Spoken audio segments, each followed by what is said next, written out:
किसी भी रियासत की जिम्मेदारी है कि अपने शहरियों को उनके बुनियादी हकूक़ दें। उस बुनियादी हकूक़ में शेल्टर के बाद, शेल्टर और ऑनर के बाद ये जो फूड सिक्योरिटी है, ये रियासत की जिम्मेदारी है।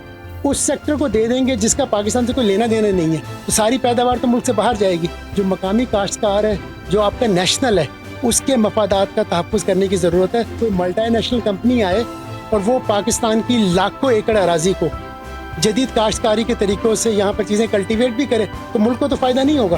बहरिया टाउन है, DHAs है, सिटी है, इन लोगों ने क्या किया है, आपकी जो ज़रूरी अराज़ी थी ना, उसको कन्वर्ट किया रेजिडेंशियल एरिया में।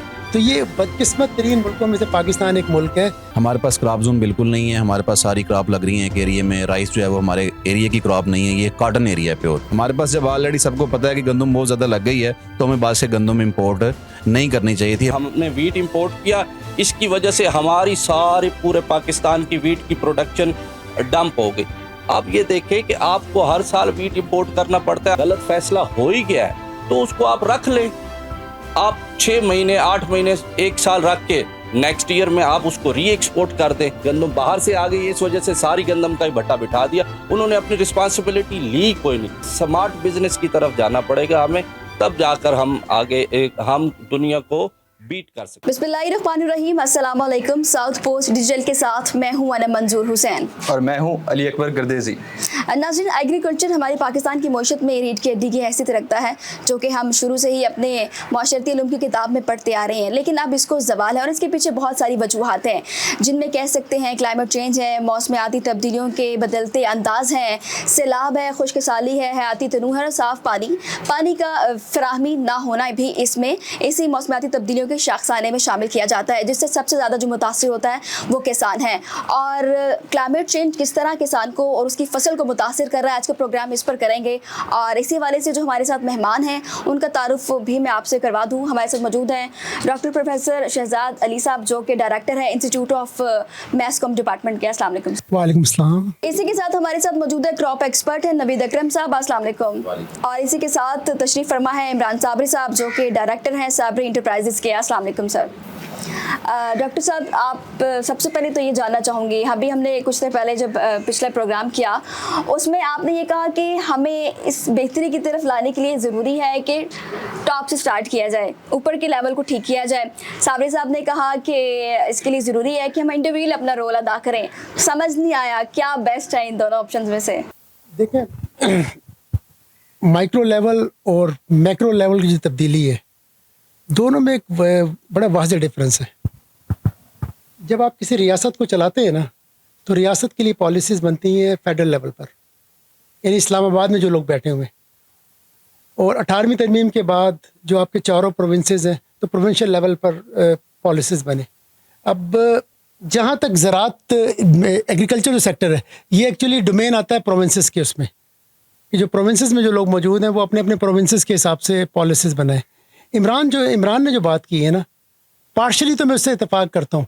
इंडिविजुअल कुछ हद तक तो तब्दीली लेकर आ सकते हैं, लेकिन जहाँ तक आपकी एक्सपोर्ट पॉलिसीज़ है, आपकी इंपोर्ट पॉलिसीज़ हैं, you have no other option except to rely on the state policy. तो रियासत से हटकर आप कुछ नहीं कर सकते हैं, क्योंकि अब ये जो किसी भी रियासत की जिम्मेदारी है कि अपने शहरियों को उनके बुनियादी हकूक़ दें। उस बुनियादी हकूक़ में शेल्टर के बाद, शेल्टर और ऑनर के बाद ये जो फूड सिक्योरिटी है, ये रियासत की जिम्मेदारी है। तो रियासत इंडिविजुअल कहाँ तक कर लेगा? इमरान साहब के 5 मुरब्बे होंगे, 10 मुरब्बे होंगे, वहाँ पर फोकस करेगा। जबकि अगर आपने पूरे लेवल 1 को अगर आपने इम्प्रूव करना है, लेवल 1 ऑफ डेवलपमेंट को, चाहे उसमें पोल्ट्री फार्मिंग है, लाइफ स्टॉकिंग आपकी है, डेयरी फार्मिंग है, आपकी ज़मीन की वेजिटेबल फ्रूट्स हैं, तो उसके लिए आपको एक होलिस्टिक पॉलिसी की ज़रूरत है, जो कि सरकार ही बनाती है दुनिया भर के अंदर। अब ये हो सकता है पब्लिक प्राइवेट पार्टनरशिप में चीज़ों को लेकर चलें अपना, जैसे कि वेस्ट में हो रहा है। वो लोग कॉर्पोरेट फार्मिंग की तरफ लोग आ गए हैं, तो प्राइवेट सेक्टर इसमें शामिल हो और प्राइवेट सेक्टर की बेस पर हम तब्दीली लेकर आ सकते हैं कि प्राइवेट सेक्टर डेफिनेटली वो अपनी इन्वेस्टमेंट को कभी भी ज़ाया नहीं चाहेंगे, ज़ाया हो उनकी इन्वेस्टमेंट ना। तो पाकिस्तान में मुझे भी लगता है कि अभी हम लोग उस तरफ नहीं आए हैं। और जो कुछ र्यूमर्स है ना, हम अपनी लाखों एकड़ अराजी कुछ मुल्कों को लीज पे देने के दर पर भी हैं, चूँकि अभी कंफर्म नहीं है, कुछ चीज़ें ऐसी चल रही हैं कि जो हमने लोगों मुल्क कुछ ममालिक से कर्ज लिए हुए ना, जैसे मैंने पहले प्रोग्राम में भी कहा था कि पाकिस्तान की ज़मीन बड़ी फर्टाइल है, मौसम यहाँ का बड़ा कंड्यूसिव है मुख्तलिफ फसलों के अतबार से। तो अगर हमने अपनी लाखों एकड़ ज़मीन किसी गैर मुल्की ताकत को दे दी है तो वो गैर पाकिस्तान चाइना का माहिदा हुआ वो तो आई थिंक इसी पर ही है। देखो थिंग्स आर नॉट कन्फर्म, इसलिए मैं चाइना का नाम नहीं ले रहा हूँ, क्योंकि अगर आप अपनी ज़मीन उस सेक्टर को दे देंगे जिसका पाकिस्तान से कोई लेना देना नहीं है तो सारी पैदावार तो मुल्क से बाहर जाएगी। हमें अपनी इंडिजिनस जो मकामी काश्तकार है, जो आपका नेशनल है, उसके मफादात का तहफ़्फ़ुज़ करने की ज़रूरत है, रादर दैन कोई मल्टीनेशनल कंपनी आए और वो पाकिस्तान की लाखों एकड़ अराज़ी को जदीद काश्तकारी के तरीक़ों से यहाँ पर चीज़ें कल्टीवेट भी करे तो मुल्क को तो फ़ायदा नहीं होगा। सर आपने मौसम की बात की, मौसम वाकई पाकिस्तान का बहुत अच्छा मौसम है, लेकिन हम क्लाइमेट चेंज को कहाँ देख रहे हैं सर? जहाँ हमारी फ्रूट्स को अफेक्ट कर रहा है, जो हमारी क्रॉप्स को अफेक्ट कर रहा है पूरी दुनिया में, ये एक बहुत बड़ा मेजर प्रॉब्लम है क्लाइमेट चेंज का। पर हम बात करेंगे, लेकिन नवीद साहब से कुछ राय लेना चाहूँगी, जानना चाहूँगी कि नवीद साहब आप एक्सपर्ट हैं, आप ये बताइएगा कि हमारे यहाँ किसान को किन किन मुश्किलात का सामना है, कौन कौन सी सहूलियात हैं जो उनको फराहम नहीं की जा रही, जिसकी वजह से उनको ये तमाम चैलेंजेस दरपेश हैं। जी, इसमें मैं सबसे पहले ये बात करना चाहूँगा कि हमारे फार्मर को सबसे पहले जो हमें चीज़ एजुकेट करनी चाहिए और वो सूबाई हुकूमतें जो है उनको उसमें रोल प्ले करना चाहिए। सबसे पहले क्रॉप जोन है, हमारे पास क्रॉप जोन बिल्कुल नहीं है। हमारे पास सारी क्रॉप लग रही है एक एरिया में, राइस जो है वो हमारे एरिया की क्रॉप नहीं है, ये कॉटन एरिया है प्योर, लेकिन कॉटन यहाँ पे बहुत पीछे जा चुकी है। इसके अलावा जो फसल हम लगा रहे हैं उसकी जो यील्ड हमारी आनी है उसका कोई भी प्रॉपर मैकेनिज्म नहीं है कि हमारे पास कितनी उसकी यील्ड होगी, हम उसको कितना एक्सपोर्ट कर सकते हैं, हमारी अपनी नीड कितनी है। तो उसकी मद में अभी जैसे अब गंदम को देख लें, हमारे पास जब ऑलरेडी सबको पता है कि गंदम बहुत ज़्यादा लग गई है तो हमें बाहर से गंदम इम्पोर्ट नहीं करनी चाहिए थी। हमारे फार्मर को जो है वो उस पर सपोर्ट प्राइस नहीं मिल सकी, जिसकी वजह से फार्मर की जो इनपुट की कंजप्शन है इस टाइम उसकी जो है वो बहुत कम हो चुकी है और इसका इम्पैक्ट आने वाली फसलों पे भी आएगा। इसके अलावा अगर मैं बात करूं, हमें क्लाइमेट चेंज को जो है वो मद्देनजर रखना चाहिए, क्योंकि हम लोग जिस तरीके से फसलात लगा रहे हैं, पहले 2 क्रॉपिंग पैटर्न था, एक फसल लगती है रबी में और एक खरीफ में लगती है। अब हमारे पास हाइब्रिड राइस को आप कहाँ देख रहे हैं? जो अफेक्ट हुआ है लेटेस्ट आपके रिसेंट जो पाकिस्तान में बहुत बड़ा फुकदान हुआ है राइस का, उसको कैसे आप क्लाइमेट चेंज के साथ रिलेट कर रहे हैं? जी, इसमें मैं आपको यही बताना चाहूँगा कि ये जो क्लाइमेट चेंज जिसकी वजह से हमारा दिन का और रात का जो टेम्परेचर है वो एक गैर मामूली उसमें इजाफा हुआ है, जिसके अंदर हमारा जो जुलाई का टेम्परेचर है स्पेशली वो 33-34 डिग्री सेंटीग्रेड तक गया रात का, जो कि कभी पहले नहीं हुआ, जिसकी वजह से हमारी पोलिनेशन मुतासर हुई है। और अगर मैं दिन की बात करूं तो दिन में जो 23 का टेम्परेचर था वो बिलो 40 है, लेकिन जो 2024 के अंदर जो हमारा टेम्परेचर है वो अबव 40 है और उसकी वजह से फील्स लाइक जो है वो 55-56 तक गया है, जिसकी वजह से पोलिनेशन जो है वो फसलात की मुतासर हुई है। और इसमें सिर्फ हमारा हाइब्रिड राइस नहीं, इसमें आपकी जितनी भी फसलात किसी भी एरिया में लगी हुई थी, मैंगो आपका मैंगो लगा हुआ था उसने साइज गेन नहीं किया। इसके अलावा मैं आपके सीसम की बात करूं, तिल की प्रोडक्शन पिछले साल बहुत अच्छी हुई है, तो इस साल जो है वो तिल की प्रोडक्शन भी बहुत कम है। आप वेजिटेबल को देख लें तो वेजिटेबल भी जो है वो आपके क्लाइमेट चेंज से मुतासर हुई है, रेन पैटर्न्स की वजह से रेन पैटर्न भी है और इसके अंदर और भी बहुत सारी चीज़ें इन्वॉल्व हैं। मैं ये समझता हूँ कि हमारे पास प्लांटेशन ना होने के बराबर है और इसके अलावा हमारे पास वाटर के वैसे रिसोर्सेज नहीं है जैसे होने चाहिए, हम उसको एफिशिएंट यूज़ नहीं कर रहे। और मैं ये समझता हूँ कि हमें क्रॉपिंग का जो पैटर्न है उसको थोड़ा सा तब्दील करने की ज़रूरत है, क्रॉप शिफ्ट करनी चाहिए। आप ये कहें? यस, क्रॉप हमें शिफ्ट करने बस जब तक सर्टिफाइड सीड्स नहीं आएंगे, क्योंकि हम बाहर से सीड्स ले लेते हैं और यहाँ हमारे इन्वायरमेंट के साथ सूट कर रहा है या नहीं कर रहा, हम उसको किसानों को दे देते हैं कि आप जाके लगाएं और महंगे बीज ले लेते हैं। हम इसको किस तरह सर्टिफाइड सीड्स कहाँ जाके होंगी कि हम अपने किसानों को जो है ऑथेंटिक सीड्स दे सकें? जी, इसमें यह है कि हमें अपनी R&D को बेहतर करने की ज़रूरत है, ताकि जब हमारी R&D प्रॉपर होगी तो हमें पता होगा कि हम जो भी बीज दे रहे हैं उसकी मैक्सिमम जो है वो टेम्परेचर को बेयर करने की कितनी कैपेसिटी है। जब हमारी R&D बेहतर हो जाएगी तो हम ये चीज़ें कवर कर सकते हैं, सिर्फ राइस में नहीं हर चीज़ में बेहतर कर सकते हैं। आप कॉटन में बेहतर कर सकते हैं, मेज़ में कर सकते हैं, वेजिटेबल में, सीसम में भी आप कर सकते हैं और इसी तरीके से जो बाकी क्रॉप्स हैं उनको भी हम लोग बेहतर एड्रेस कर सकते हैं अगर हमारी R&D हो। अगर हम सिर्फ बाहर से चीज़ें इंपोर्ट करके यहाँ लगवा रहे हैं और हमें नहीं आइडिया कि हमारी कौन सी वैरायटी किस जोन के हिसाब से है, किस टाइम के हिसाब से है, तो फिर इस तरह के मसाइल हमें इन फ्यूचर में भी रहेंगे। ठीक है इमरान साहब, मैं आपसे पूछना चाहूँगा, 70 अरब की इंपोर्ट हुई है पाकिस्तान में फूड की, लेकिन उसके बावजूद 40% पाकिस्तान में ग़िज़ाई किल्लत है। हम कहाँ देख रहे हैं? हम फूड एक्सपोर्ट एक तरफ कर रहे हैं, फिर इंपोर्ट कर रहे हैं, उसके बावजूद भी हमारी मुल्क की ज़रूरियात क्यों नहीं पूरी हो रही? किसान का मसला है पानी का, जबकि दुनिया में पाकिस्तान का बेहतरीन नहरी निज़ाम है, उसके बावजूद हमारे किसान को पानी का फराहमी का मसला। मैं थोड़ा सा ऐड करना चाहूँगा क्लाइमेट चेंज के सिलसिले में ना।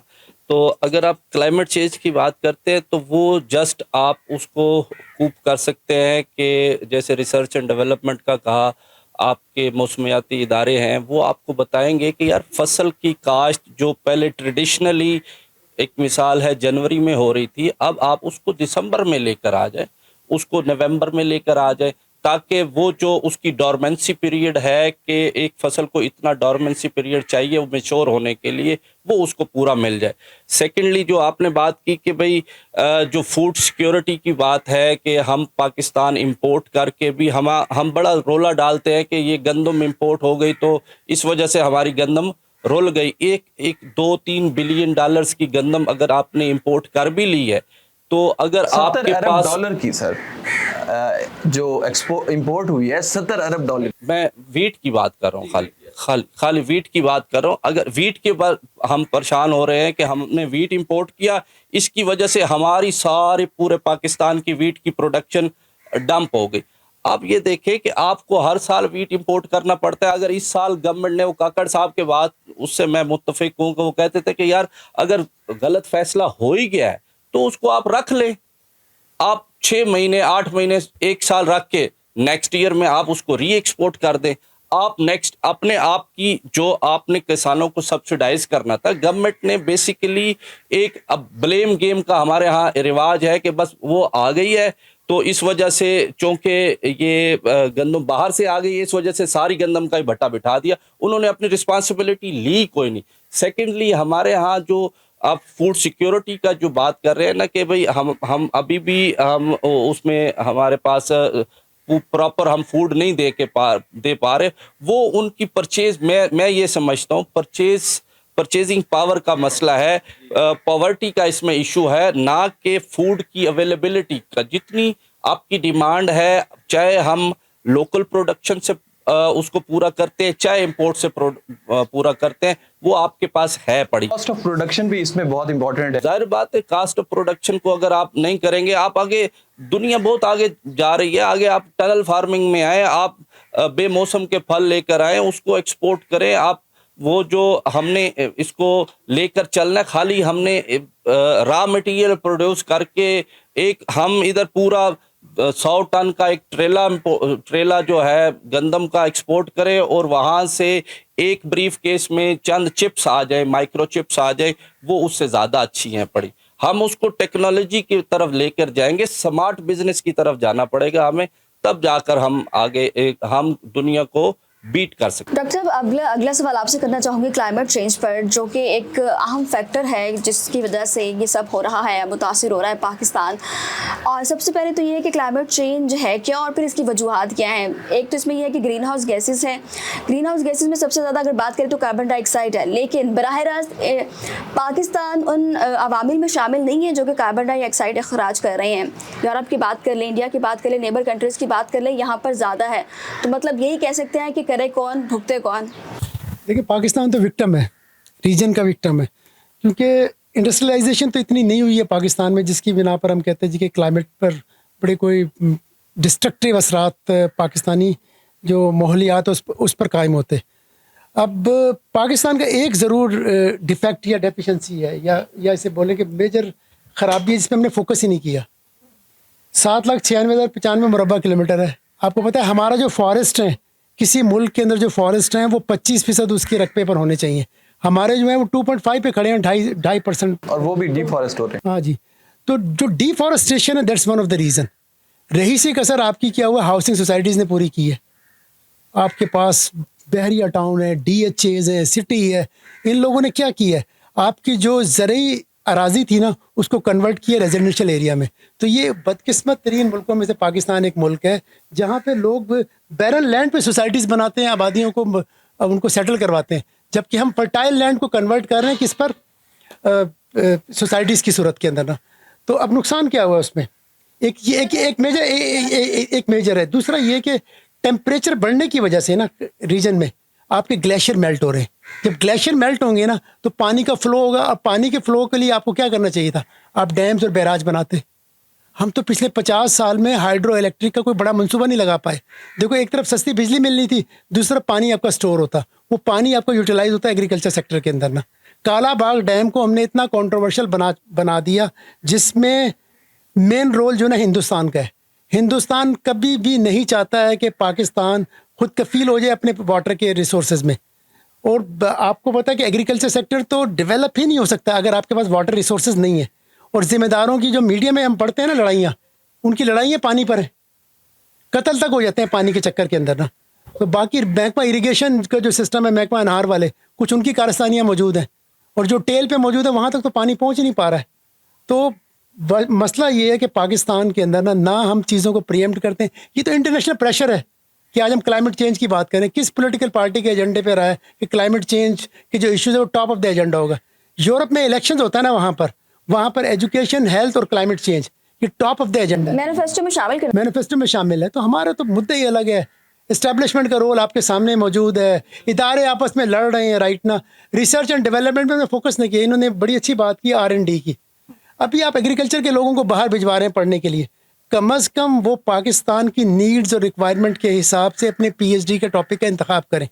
आप PhD का टॉपिक एग्रीकल्चर सेक्टर में वो ले लें जो पाकिस्तान का मुद्दा ही ना हो। आपको पता है हमारे फॉरेन एक्सचेंज का बड़ा हिस्सा हम कहाँ खर्च कर रहे हैं? पेट्रोलियम प्रोडक्ट्स पर, और दूसरा आपका जो कुकिंग ऑयल है, कुकिंग ऑयल पे $1 बिलियन की हम इम्पोर्ट कर रहे हैं। तो ये इतना इन्होंने क्रॉप जोन की बड़ी रेलेवेंट बात की है। तो सरकार कम से कम ये तो डिसाइड करे कि अगर ये कॉटन ग्रोइंग एरिया था तो यहाँ पर चावल क्यों लग रहा है। यही अगर, और इससे आप अंदाज़ा कर लें कि जो ऊपर जो बाबू बैठा हुआ है और जो पॉलिटिशियन बैठे हुए जिन्होंने पॉलिसी बनानी है, वो सिंसियर नहीं है इस मुल्क से। याद रखो, जिनकी ड्यूअल नेशनैलिटी होगी, जिनके सारे स्टेट मुल्क से बाहर होंगे, उनके नज़दीक चाहे पाकिस्तान का सत्यानाश हो जाए। तो ये इंडिविजुअल कुछ नहीं कर पाएंगे। You can not fight with the state. हमने 9 फरवरी के इलेक्शन के नताइज तो माने नहीं है जो इस मुल्क के साथ हमने खिलवाड़ किया है। तो पब्लिक मैटर ही नहीं कर रही है। लोग कहते हैं यार पैसे को आप मल्टीप्लाई करें, प्रॉफिट कमाएं। जो आपकी इंपोर्ट पॉलिसी भी है ना, उसमें भी चंद बड़े जो सेठ और सरमाएदार हैं वो फ़ायदा उठा रहे हैं। आपके मुल्क में मर कौन रहा है? छोटा काश्तकार, छोटा किसान, और जो वहाँ पर जो से रिलेटेड लोग हैं जिनकी कोई से नहीं है।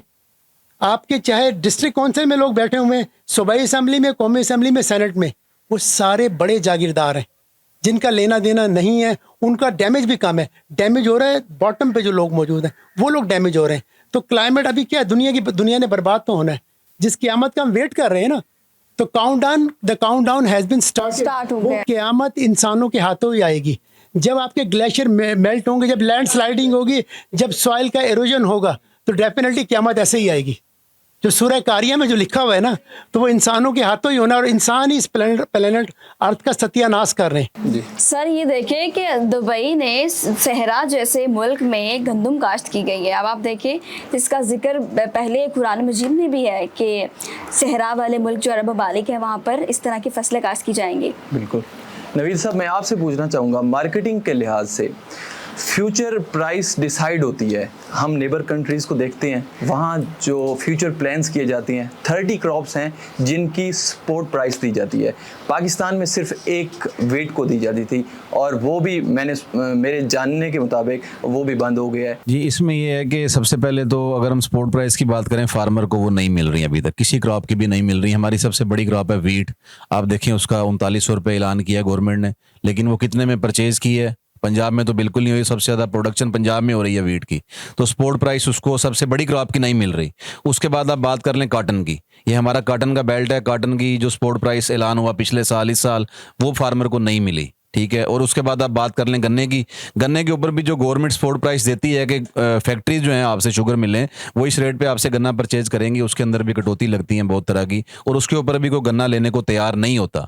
अब इसमें हमें करने की क्या ज़रूरत है? हमें इसमें करने की ज़रूरत ये है कि जब आप कोई भी क्रॉप लगवा रहे हैं, वही पहले वाली बात, तो आपको आइडिया होना चाहिए कि हमने ये इतने लाख एकड़ पे लगवानी है। इसमें मेन चीज़ यही है, वो उसको जो रेट नहीं मिलेगा, जब उसकी फसल का जो उसका मतलूबा रेट है जिससे उसका खर्चा पूरा हो जाए, उसकी प्रॉफिटेबिलिटी जब इंश्योर हो जाएगी, तो फिर ही वो अगली फसल लगाएगा। इस टाइम तो फार्मर की पोजीशन ये है कि फार्मर के पास खर्चा नहीं है कि वो अगली फसल लगा सके, जो आप बात कर रहे हैं, और उसके पास इतना खर्चा भी नहीं है कि जो फसलें उसने पहले शिफ्ट कर ली हैं कि वो इनको भी सही इनपुट दे दे। जब इनपुट पूरी नहीं होंगी, जब खर्चा पूरा नहीं होगा, तो ऑटोमेटिकली उससे क्या होगा, हमारी यील्ड कम होगी और हमें फूड सिक्योरिटी का सबसे बड़ा इशू जो है वो फेस करना पड़ेगा। तो सपोर्ट प्राइस ना सिर्फ इसका ऐलान करना चाहिए, बल्कि हमें इसको इंश्योर करना चाहिए कि ये हमारे फार्मर लेवल तक पहुंचे हर हाल में। तो इसके लिए हमारी जो कमेटीज बनी हुई हैं, जो हमारे डिपार्टमेंट हैं जो इस चीज़ को चेक करते हैं, उनको थोड़ा सा इफेक्टिव होने की ज़रूरत है। अच्छा सर, ऐसा है कि जो स्पोर्ट प्राइस है, या आप कहते हैं कि काश्तकार नुकसान में है, ऐसा बिल्कुल नहीं है। ये प्रैक्टिकली है ही कोई नहीं। काश्तकार बिल्कुल कोई नुकसान में नहीं है, इल्ला माशाल्लाह के उसमें कोई उसकी प्रोडक्शन जो है वो कम हो गई है, किसी भी पेस्ट की वजह से प्रोडक्शन कम हो गई है। हमेशा से काश्तकार को उससे ज़्यादा, अब चक्कर ये है कि पिछले साल गंदम हमारे पास एक्सेस गंदम का इतना ज़्यादा रेट था शॉर्टेज की वजह से, इतना ज़्यादा रेट की वजह से इस साल हमने गंदम इस साल ज़्यादा उगाई। अच्छा, वो साल जो 2200-2300 से 4000 रुपये की गंदम चली गई, तो अब हर बंदे ने एक्सपेक्ट कर लिया कि मेरी गंदम पिछले साल 4000 की गई है तो इस साल भी 4000 की चली जाएगी। अच्छा, उसमें फिर वो 4000 से नीचे जब जाएगी तो उसको नुकसान हम गिनना शुरू कर देते हैं। तो ऐसा नुकसान वगैरह कोई नहीं है काश्तकार को, काश्तकार भी खुशहाल है। आगे हमें इससे आगे बढ़ना है कि हमने इसको वैल्यू एडिड प्रोडक्शन में लेकर जाना है, हमने अपनी शेल्फ लाइफ्स अपनी चीज़ों की बढ़ानी है, हमने उनको आगे लेकर जाना है। सॉरी टू इंटरप्ट, आप मुझे ये बताइएगा आप किस किसान की बात करें? सर मैं अपनी बात कर रहा हूँ, मैंगो है सर, मैं अपनी बात करता हूँ। मैंगो है, मैंगो का हम लोग जो है, हमारी जो कास्ट ऑफ प्रोडक्शन है ना वाइट चौसे की, वो है 2200 रुपये मन की खरीद है। अभी भी 5000 रुपये मन का उसका रेट है पड़ा। अगर आपका फल ठीक खड़ा है, अगर आपने स्प्रे किया है, सर 19,000 रुपये का रेट आएगा, 19,000 का रेट आएगा अक्टूबर में, वो आएगा रेट आपके पास। वो आप अभी टाइम नहीं है 19,000 वाले का ना, उसमें कोई। अच्छा, हमने क्या करना है, हमारी यील्ड है पड़ी, हमने उसका विंडो ढूंढनी है कि इसको किधर जाके खपाएं हमने ना। हमारी 4 मिलियन मैट्रिक टन मैंगो की प्रोडक्शन है, 1.5 मिलियन मैट्रिक टन उसकी एक्सपोर्ट है पड़ी, सिर्फ 1.5 मिलियन टन। दें क्या ये आप प्राइवेटली ये कर सकते हैं या गवर्नमेंट की इन्वॉल्वमेंट इसमें? गवर्नमेंट की सुपरविजन जो है, गवर्नमेंट की इंटरविजन जो है ना, वो हर मामले में मैटर नहीं करती। आप कॉरपोरेट सेक्टर है, कॉरपोरेट से आप किसान एक इकट्ठा अपना पूल बनाएं, पूल बनाकर वो अपनी प्राइस के ऊपर निगोशिएट करें। जब मैं जो शुरू में एक बात हुई थी कि ऊपर से चेंज आएगी, मैं कहना चाह रहा हूँ, फर्द से अफराद बनते हैं, अफराद से माशरा और माशरे से मुल्क बनते हैं। पहली इकाई हम खुद हैं, अपने आप को ठीक करें, उसके बाद आएगी, ठीक है, वो पॉलिसी से आएगी। ऐसे नहीं होगा जैसे वो फ्रांस वालों को, उनको, हमारे बड़ों को, हमारे ऊपर वालों को पता ही कोई नहीं है कि हमारे प्रॉब्लम्स क्या हैं। जैसे फ्रांस वालों को वो मलका के सामने एहतजाज हुआ ना, तो उन्होंने बोला कि ना भाई क्यों एहतजाज कर रहे हो, कहते जी ये इनको आटा नहीं मिल रहा। तो यार आटा नहीं मिल रहा तो रोटी नहीं बन रही, तो रोटी नहीं मिल रही तो यार इनको वो दे दो, आप ये डबल रोटी ले लें। उनको यही नहीं पता कि यार ये बाई प्रोडक्ट है उसमें। बहुत अच्छी बात की है। तो हमारे ऊपर वालों को पता ही नहीं है हमारा प्रॉब्लम क्या है। हमने अपना प्रॉब्लम उधर बताना है, हमने अपने ऊपर से जुल्म रोकना है, हमने उनके गिरबान पकड़ने हैं। टाइम आ गया है, अब हमने उनके गिरबान पकड़ने, नहीं पकड़ेंगे तो ऐसे ही रोते रोते तबाह बर्बाद हो जाएंगे। डॉक्टर साहब, आपको दोबारा से शामिल गुफ्तगू करते हैं। हम बात कर रहे हैं क्लाइमेट चेंज की। क्लाइमेट चेंज से सिर्फ पाकिस्तान ही मुतासिर हो रहा है, उसकी एग्रीकल्चर इतनी मुतासिर हो रही है। अभी इंडिया की बात की, वहाँ पे तो एग्रीकल्चर बड़ा ज़बरदस्त जा रहा है, तो क्या वो क्लाइमेट चेंज मुतासिर नहीं कर रहा उनको? अगर इंटरनेशनली देखें हमारी एग्रीकल्चर मुतासिर हो रही है, तो डिफ्रेंशिएट कैसे कर सकते हैं? देखिए, मुतासिर तो इंडिया भी हो रहा है, मतलब पूरी दुनिया ही मुतासिर हो रही है, लेकिन उन लोगों ने क्या किया, उन्होंने सर्टन मेजर्स लिए हैं, इक़दाम उठाए हैं। तो हमें भी बर वक्त इक़दाम उठाने की ज़रूरत है। अभी पाकिस्तान में सूरत हाल उतनी क्रिटिकल नहीं हुई है जितने बाकी जगह पर है। उसकी रीज़न यही देखने, जो हमारी लेवल 2 जो है, हमने इतनी इंडस्ट्रियलाइजेशन पाकिस्तान में नहीं की है, ना ही इतनी इंडस्ट्री लगी है जिससे ज़्यादा चीज़ें डैमेज होती। मेरा अभी भी मानना है कि अगर हम अभी डैम्स, छोटे डैम्स बना लें, पानी की स्टोरेज करें, तो चीज़ों को हम रेस्क्यू कर सकते हैं इस सूरत को, और एड्रेस भी किया जा सकता है। इमरान जिस फैक्टर की बात कर रहा है कि जी के काश्तकार को नुकसान नहीं हुआ है, काश्तकार बेहतर पोजीशन के अंदर है। देखें, काश्तकार में आप दो तरह के लोग ले लें। एक वो लोग हैं जिनके पास रिसोर्सेज ज़्यादा हैं, जो कि नुकसान को बर्दाश्त भी कर सकते हैं। जो आपका छोटा काश्तकार है ना, वो इस पोजीशन में नहीं है कि वो शेल्फ लाइफ बढ़ा दे, वो चीज़ों को स्टोर कर ले। अब जो छोटा किसान है वो गंदम कहाँ पे रखेगा यार, अगर उसने 3900 रुपये का सोचा था और वो 2400 के अंदर। देखो ना, पंजाब इतना बड़ा है। नहीं, देखें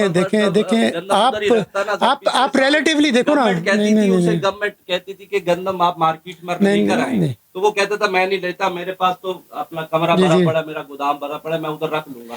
इस साल भी ये करता ना, अपने गोदाम में रख। देखें, सारे लोगों के पास ना गोदाम है, ना सारे लोग मुतबादिल हैं। देखो, आप रिलेटिवली बड़े जिम्मेदार हो, आपके 10-15 मुरब्बे या जिसके पास ज़मीन 4 एकड़ 8 किले, वो क्या करेगा? वो तो मर खप गया ना। या जिसने ठेके पे ली ज़मीन, जिसने ठेके पे ली और ठेका उसने ले लिया 2 लाख का, आपकी पेस्टिसाइड बढ़ गए, आपके स्प्रेस के रेट बढ़ गए, आपका सीड का रेट, फिर आपका बिजली का निर्ख बढ़ गया, फिर जो गवर्नमेंट ने जो रेट तय किया था उस रेट के हिसाब से गवर्नमेंट अगर परचेज नहीं हुई है, तो आप खुद सोचो कि जो आम आदमी है वो सरवाइव नहीं कर पाएगा। बड़ा जिम्मेदार, बड़ा काश्तकार, वो बर्दाश्त कर सकता है एक बार का लॉस। जिसकी पूरी लुटिया डूब गई है ना, आप उससे एक्सपेक्ट ना करो। 25 करोड़ लोगों का मुल्क है। जब आप खुद कह रहे हो कि 70% आबादी जो है वो डायरेक्टली इनडायरेक्टली एग्रीकल्चर सेक्टर के साथ लिंक है, तो उसमें सारे लोग जो हैं वो बड़े जिम्मेदार नहीं है। जो मेजॉरिटी लोग हैं वो तो छोटे काश्तकार हैं आपके। जिस तरह अनम ने बात की कि आपके नेबर कंट्रीज़ में इंडिया में क्लाइमेट चेंज कैसे अफेक्ट कर रहा है, मैं पढ़ रहा था, एक स्टडी पढ़ रहा था जिसमें सर उनकी 1000 से मोर देन 1000 एकड़्स वहाँ जो फसलें हो रही है वो AI से हो रही है, जिसके रेन पैटर्न्स मेजर किए जाते हैं पहले, और उन्हें सॉइल टेस्टिंग करके AI बताता है यहाँ कौन सी क्रॉप जो है फिजिबल है। तो उसका पता गर्देश साहब, पता उसका गर्देश अच्छा, इसको मैं मुख्तसरन बता देता हूँ। गर्देश साहब, कौमों को अपनी तरजीहात का तयन करना पड़ता है। पाकिस्तान उन बदकिस्मत लोगों में है कि रजिया गुंडों में घिरी हुई है इस वक्त। पाकिस्तान की जो पॉलिसी मेकर हैं उनकी तो तरजीह में है नहीं। आपको पता है अभी लेटेस्ट सर्वे हुआ है, 100 में से 95 लोग तो मुल्क छोड़ना चाह रहे हैं। आपके पासपोर्ट ऑफिस के पास लेमिनेशन और कागज़ ख़त्म हो गया जितने पासपोर्ट बन रहे हैं, और आपके जितने मिलिट्री इस्टेब्लिशमेंट, जुडिशरी, आपकी ब्यूरोक्रेसी, आपके पॉलिटिशियन ड्यूल नेशनल्स हैं जिन्होंने पॉलिसी बनानी है। आपका PhD करने वाला बंदा HEC के खर्चे पे जाता है, मुल्क से वापस ही नहीं आता है। तो जिस मुल्क को ऑन करने वाले लोग मौजूद नहीं होंगे तो वहाँ यही हालात होंगे। इंडिया ने तो ड्यूल नेशनलिटी अलाउ नहीं की है, वहाँ पर NRIs हैं, नॉन रेजिडेंट इंडियंस हैं, तो उनके नज़दीक हिंदुस्तान के मफादात उनकी पहली तरजीह है। ठीक है नवीद साहब, आखिर में क्या रिमार्क्स देना चाहेंगे, कंक्लूडिंग रिमार्क्स?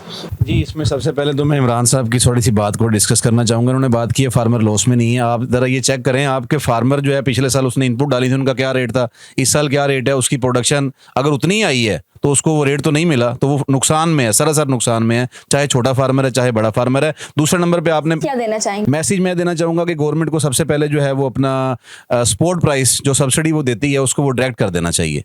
मतलब वो फर्टिलाइजर की मद में है, वो सीड की मद में है, या स्पोर्ट प्राइस है, वो डायरेक्ट फार्मर को मिलनी चाहिए। ये कार्ड्स वाला और ये दूसरा जो सिस्टम है इसको खत्म कर दें। हम अपनी प्राइस नीचे ले आए इनपुट की, हम बिजली को सस्ता कर दें, हम सीड को सस्ता कर दें, फर्टिलाइजर को सस्ता कर दें, तो मैं समझता हूँ कि फार्मर को इससे भी काफ़ी ज़्यादा रिलीफ मिल जाएगा। ठीक है इमरान साहब, आप क्या कहना चाहेंगे?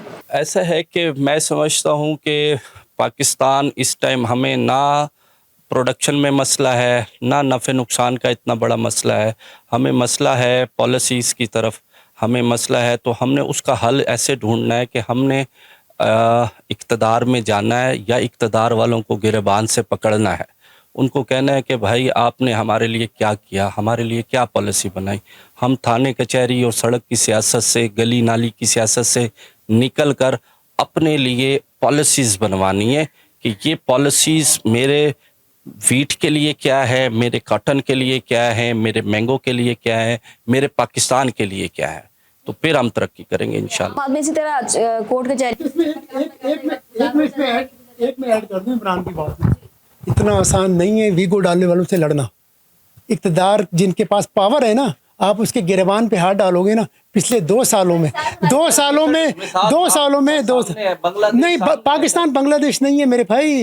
पाकिस्तान नहीं, पाकिस्तान बांग्लादेश नहीं है। आपको पता है बांग्लादेश या बंगाल के लोग वो थे, दुनिया की वाहिद अक्सरियत थी जिसने अकलियत से आज़ादी ली है। अकलियत अक्सरियत से आज़ादी लेती है। ये लोग जो बंगाली मेजॉरिटी में थे, उन्होंने माइनॉरिटी से आज़ादी ली है। इस नुक्ते पे आप गौर करें। तो नहीं इमरान, आप बड़ी आइडियलिस्ट बात कर रहे हो। जी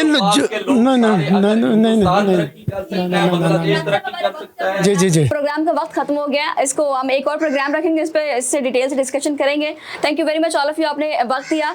नाजरीन, कहना तो सिर्फ यही है कि हमारी हुकूमत को जो पॉलिसीज़ बनानी चाहिए और हमारे किसान को एतमाद में लेना चाहिए और इसी तरह उनको सहूलियात फराहम करने के लिए इकदाम उठाने चाहिए और उनको आगाही भी और शऊर भी देना चाहिए। आज के प्रोग्राम से मुझे दी इजाज़त। अला निगहबान।